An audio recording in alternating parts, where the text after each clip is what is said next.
बोलो। तुमने बेईमानी की हदें तोड़ दी, लोगों का खून चूसा, रिश्वतें खाई।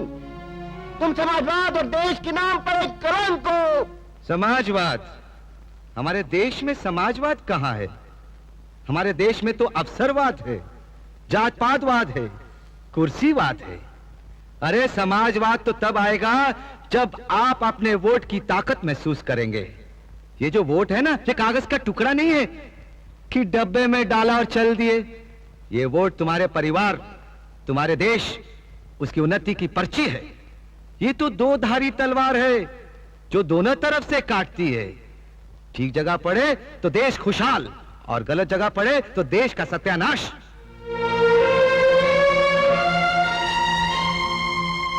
अरे भाइयों, हम तो आपसे एक सवाल पूछते हैं। जब आप अपनी बहन या बिटिया की शादी तय करते हैं तो पहले अच्छा लड़का ढूंढते हैं, अच्छा खानदान देखते हैं, उसके गुण और अवगुण देखते हैं, तब जाकर कन्या की शादी करते हैं। वोट भी तो तुम्हारी बहन और बिटिया है ना, उसको किसी को भी उठाकर दे देते हो। अरे भाई, ये वोट तो भरोसेमंद और ईमानदार को देना चाहिए, मगर आप लोग क्या करते हैं? बेचते हैं अपना वोट, वोट का ब्लैक मार्केट करते हैं। जिसने ज्यादा पैसे दिए उसे दे दिया। वोट तो ऐसे बांटते हो जैसे वोट सड़क पर मिलता है। कभी किसी दोस्त को दे दिया, कभी अपनी जात वाले को दे दिया, और कभी बेच दिया। अरे हम तो कहते हैं जो वोट बेचता है वो भी बेईमान है, जो वोट खरीदता है वो भी बेईमान है। तो फिर किस मुंह से हमें बेईमान कहते हो? हाँ, अरे अगर बेईमान लोग सरकार बनाएंगे तो सरकार तो बेईमान बनेगी ही। तो फिर चिल्लाते काहे को कि डाउन डाउन मुर्दाबाद? जिस दिन तुम वोट खरीदने वाले को अपनी चौखट से धक्का मारकर बाहर निकाल दोगे, उस दिन ये सब कुछ ठीक हो जाएगा। अब देखो, हमारे इन उप मुख्यमंत्रियों को, इन बेईमानों को किसने भेजा? ये आप ही के लोगों के भेजे हुए हैं ना। अब ये बेईमानी नहीं करेंगे तो क्या करेंगे? आज से 5 साल बाद जब इनको इलेक्शन लड़ना पड़ेगा तो ये पैसा कहां से लाएंगे? अरे यहीं से तो लाएंगे ना। अरे बोलिए बोलिए। आप कहते हैं कि हमने रिश्वत ली है, बेईमानी की है। अरे हम कहते हैं हाँ हमने रिश्वत खाई है। कोई कहता है 12 करोड़, कोई कहता है 15 करोड़, कोई 16। आप जानते हैं हमने कितना कमाया है? हाँ, 62 करोड़। 62 करोड़, 60 और 2। हाँ, अरे ना सोचिए तो सही, अगर 6 महीने में हमने 62 करोड़ रुपया कमाया है तो हमसे पहले इतने लोगों ने इतने सालों में कितने करोड़ कमाए होंगे? हाँ, हिसाब लगा सकते हैं आप? अरे जब आप हमारा हिसाब नहीं लगा सके तो उन लोगों का हिसाब कैसे लगा सकते हैं? अरे हम तो कहते हैं उन लोगों से हिसाब मांगो, हम तुम्हारे साथ हैं, हम भी मिलकर हिसाब मांगेंगे। क्यों? क्योंकि अब हमें पता चल चुका है कि ये रुपया, ये पैसा कमाने का तरीका कौन से रास्ते से होता है। हाँ, बेईमानी का पैसा किस रास्ते से कमाया जाता है, ये अब हमें पता चल चुका है। आप लोग कहते हैं कि हम बेईमान हैं। हाँ, आप क्या कहते हैं? आप धर्म के अवतार हैं। आप क्या कहते हैं? आप न्याय के देवता हैं। आप क्या कहते हैं? आप ईमानदारी के पैगंबर हैं। कोई कहता है हम न्याय के देवता हैं, कोई कहता है कि हम धर्म के अवतार हैं, कोई कहता है ईमानदारी के पैगंबर हैं, मगर हम क्या हैं? हम बेईमान हैं। हम भी जानते हैं, आप भी जानते हैं, लेकिन ये नहीं बोलेंगे। सुन लिया आप लोगों ने? क्योंकि हम इनका कच्चा चिट्ठा जानते हैं ना, इनका बांडा फोड़ सकते हैं। इसलिए तो हम इन बेईमानों के मुखिया बन गए। पर हमारी बेईमानी की कमाई गई कहां? क्या हम निकल गए? अरे हराम का पैसा तो कोर्ट बंद के सामने फूटता है, हमारे सामने भी फूट सकता था। हमारी बिटिया की शादी हुई, हाँ, क्या हमें पता था? क्या हमने 10-20 लाख रुपए का तोहफा दे दिया? क्या 10-20 लाख रुपया दहेज में दे दिया? नहीं। उसमें सरकारी बैंड बाजा बजा? नहीं। सरकारी गाड़ियां भागी?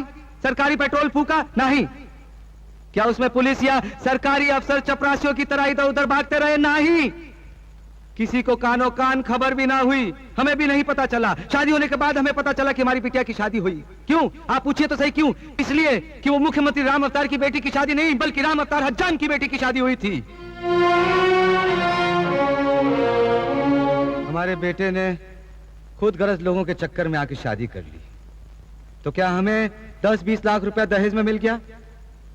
क्या हमने अपने बेटे को 10-20 कंपनियों का मैनेजिंग डायरेक्टर बना दिया? नहीं, हमने उसे घर से बाहर निकाल दिया। पूछो क्यों? क्योंकि हम अपने पूरे देश में बेटावाद चालू नहीं करना चाहते। भारतीय राजनीति में ज्यादातर मुख्यमंत्री और मंत्रियों के बेटे से ही बेईमानी शुरू होती है। गांधी मैदान और रेलवे स्टेशन तक गिरवी रख देते हैं भगवान जी की दया से, जगन्नाथ जी की दया से। मगर हमने वो रास्ता ही बंद कर दिया। ना बेटा घर में रहेगा, ना बेईमानी शुरू होगी।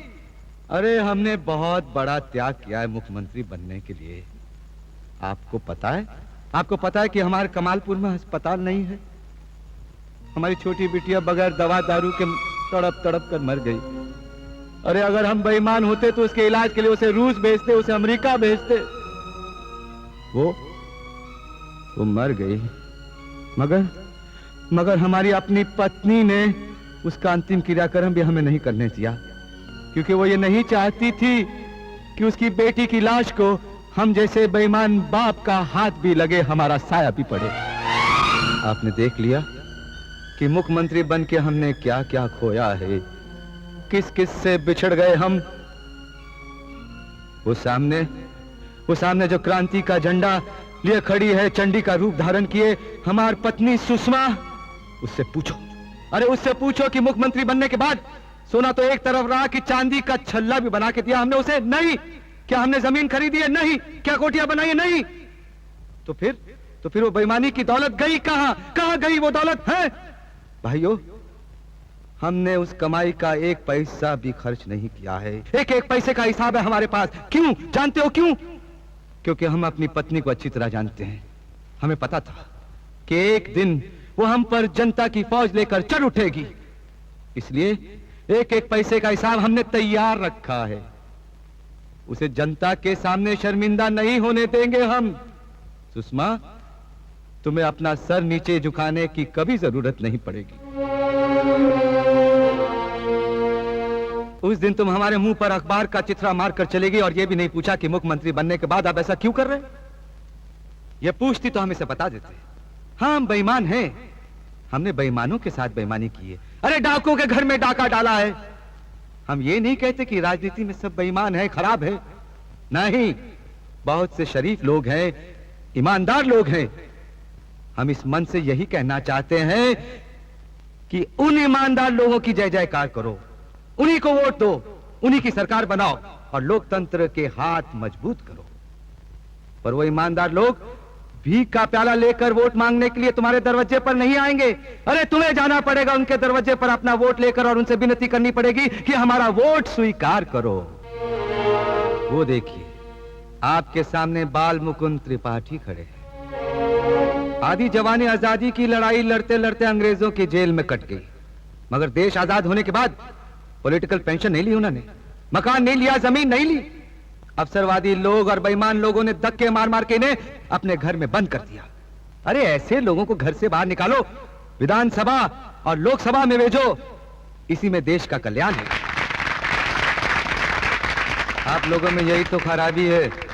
कोई बड़ी बड़ी बातें करे, मीठी मीठी अच्छी अच्छी बातें करे, आप धनाधन तालियां बजाना शुरू कर देते हैं, सुनकर खुश हो जाते हैं। ये ताली बजाना बंद करो, ये ताली बजाने का वक्त नहीं है। अरे आपके इस सीधेपन का तो लोग फायदा उठाते हैं। पहले हमसे पूछो, ए राम अवतार, वो 62 करोड़ रुपया कहां है? वो 62 करोड़ हम बैंक में रखा है और ये रही उस बैंक के लॉकरों की चाबियां। 62 करोड़ बैंक में है। अब कहो कि हम बेईमान हैं, रिश्वतखोर हैं, धोखेबाज हैं, बोलो। अगर लोगों को कुर्सी पर बिठाने का हक आप लोगों के पास है तो उनको कुर्सी से घसीट कर नीचे फेंकने का हक भी, ताकत भी आप लोगों के पास होनी चाहिए। ये रही आपकी कुर्सी और ये रही बैंक के लॉकरों की चाबियां। अरे भैया, हम तो एक नाई हैं। हमारा पेशा आदमी के शरीर की गंदगी को दूर करना है, साफ करना है। हम अकेले देश की राजनीति की गंदगी को साफ नहीं कर सकते। ये गंदगी, ये मैल आप लोगों को मिलकर दूर करनी होगी। क्रांति कुमार जैसे क्रांतिकारियों को करनी होगी, बाल मुकुंद त्रिपाठी जैसे गांधीवादियों को करनी होगी। भाइयों, आइए आज जनता की खुली अदालत में इन बेईमानों की किस्मत का फैसला भी हो जाना चाहिए।